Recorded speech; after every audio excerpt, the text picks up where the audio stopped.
Today I'm taking a look at the Timberland Brooklyn Waterproof.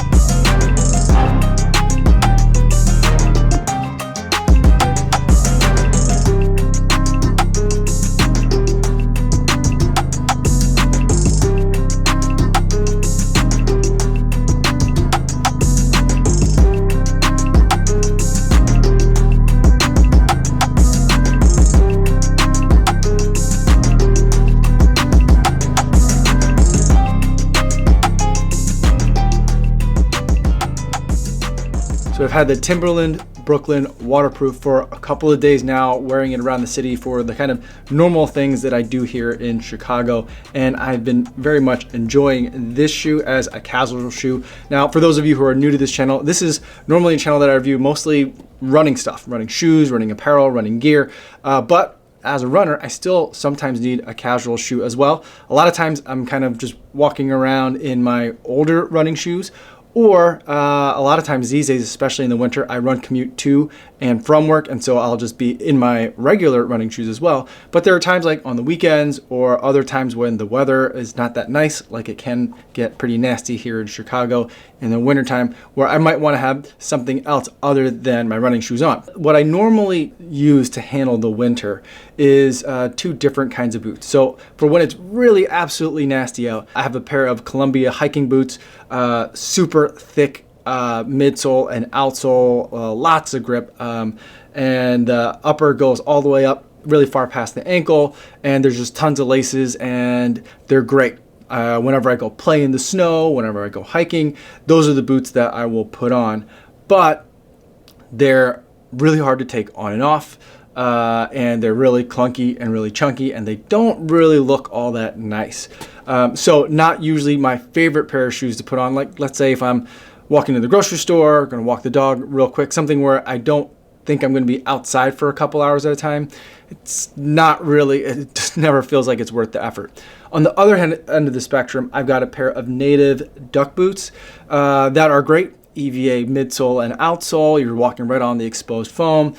Super comfortable, super lightweight, really good at keeping out water, but they're really, really cold. For example, over the weekend, I went with the family to the Lincoln Park Zoo lights, and we were walking around the zoo, seeing all the lights in the evening for a couple hours, and my feet were freezing in those shoes because there's no insulation. It's just kind of like foam and plastics. So it's just really thin, and my feet got really cold. So I needed something that I can walk around in a little bit better, but also was a little bit warmer. And so that's where this shoe comes in. Now, before I get into my detailed thoughts on this shoe, I do want to go over some disclosures. This is a pair of shoes that I bought with my own money. No one sent it to me. No one's paying me to wear the shoe or to make this video. No one's going to get a chance to preview any of this footage before you guys get a chance to see this video on YouTube. So with the disclosures out of the way, let's take a look at the Brooklyn Waterproof by Timberland. So what we've got on the top is a canvas upper with like a ripstop type material, very thick, not all that flexible, not all that pliable,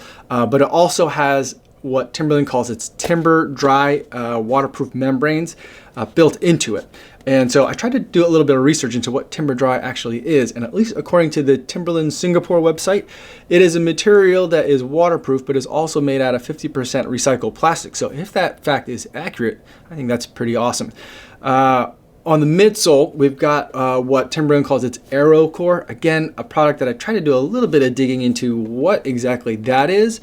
It's really not all that soft, although even if it were soft, I think that would be kind of dulled by the fact that this shoe has a bunch of rubber on the outsole, really nice thick lugs on here, at least from a road runner's perspective. Super thick, chunky lugs. Definitely going to be able to handle anything that I can throw at it, just kind of commuting, walking, living in a city. I don't have a car, so we do most of our daily living either in public transportation or by walking. So we're outside a lot, and I think this shoe is going to definitely work for me in terms of what I need to do. So I'm thinking a little bit further ahead down the line, once it gets a little bit nastier in Chicago, weather's gonna get gross, we're gonna have snow, slush, ice, kind of freezing, dirty city, snow, slushy, salt melt water. You don't want any of that on your feet because it just makes your feet really cold, and it's also very gross. And so I'm thinking that this material is going to be really good at keeping a lot of that stuff out. Around the tongue and on the heel, there's some more like flexible neoprene style material that's on here, a little bit flexible.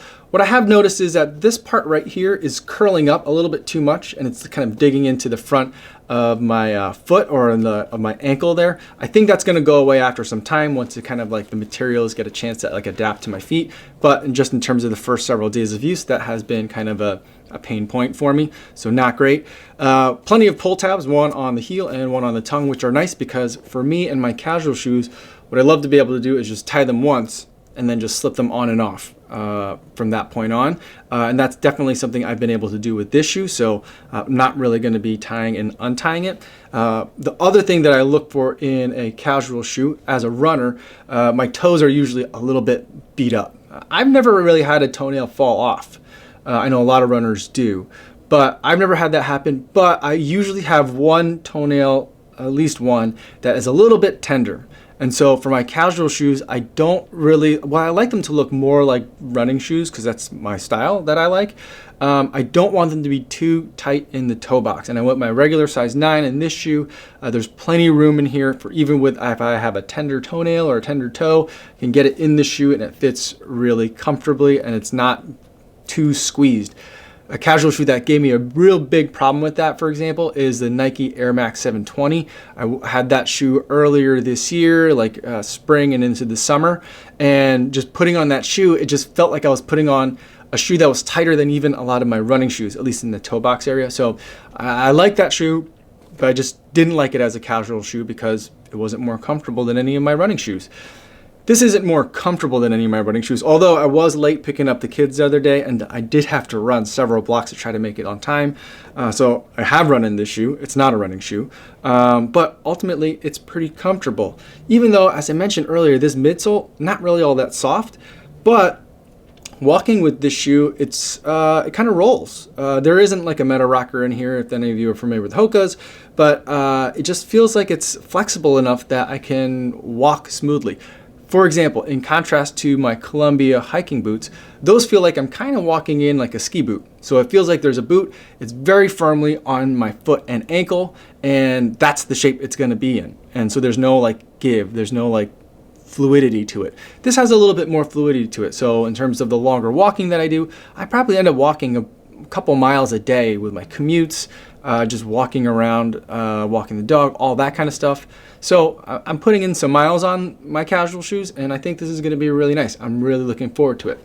The other thing that I've thought about is there's a weird thing about this shoe. In the insole, there is no insole. You're standing pretty much straight.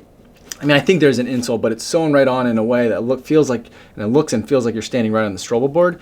And I've tried putting a couple of different insoles in here to make it a little bit more comfortable, and that helps. In terms of the comfort. Not that this is an uncomfortable shoe, I just wanted to see if I can make it even more comfortable. But what that did was it kind of filled up the area in the toe box. Not in an uncomfortable way, but in a way that I didn't like as a runner who tends to have some tenderness around the toes sometimes. So not the most plush shoe, but in terms of boots, it's much more comfortable than a boot is. A little bit less comfortable than, say, a sneaker or an athletic-inspired casual shoe would kind of normally be. But for something that you're going to be stomping around in some slush and snow melt, I think this is a pretty good option for you. I was able to get it on a Black Friday sale for $105, which I thought is a perfect price for this shoe. The retail is $150, which I feel like is a little bit high for what you're getting here. But then again, I don't buy like boots or like boot styles or sneaker inspired boots, boot inspired sneakers, however you want to look at it. So I don't buy this type of shoe a ton. 150 sounds like a lot. I think my like full-on hiking boots from Columbia were like 160 or 170 or something like that. Maybe 140, I don't know. So just in comparison, I feel like it's a little bit high, but see if you can get it on sale somewhere. Anything under like 150, I think it's worth picking up. I just love the colors, love the design of this one, and I think I'm gonna be spending a lot of time in it this winter until it gets really, really nasty. at which point I'll switch over to the full boot. But until then, I'll be spending a lot of time in this whenever I'm not in my running shoes. That's all I have to say about the Timberland Brooklyn Waterproof. If you have any more questions about it, feel free to leave them in the comments. I'd love to talk to you about it more down there. Before I go, I want to talk to you guys about a charity runner for this week. This week, we're going to have two. I got a lot of people kind of at the same time this year that I want to make sure that I can get to. So the second charity runner for this week is going to be Oscar Lazarki. Oscar is someone that has been a friend of the channel for a really long time. We've been talking a lot on Instagram. He's been helping me a lot with my weight routine, specifically geared towards marathon running. And this last weekend, he participated in a 6-hour run raising money for kids. He's going to be raising money so that way he can buy some toys to go donate to underprivileged kids. So I was very happy to donate $70 to Oscar's fundraising efforts, and I'll post a link in the description in case you'd like to learn more. That's all I have for today, everybody. Thanks so much for making it all the way to the end of the video, and I will see you tomorrow. Yo, what's going on?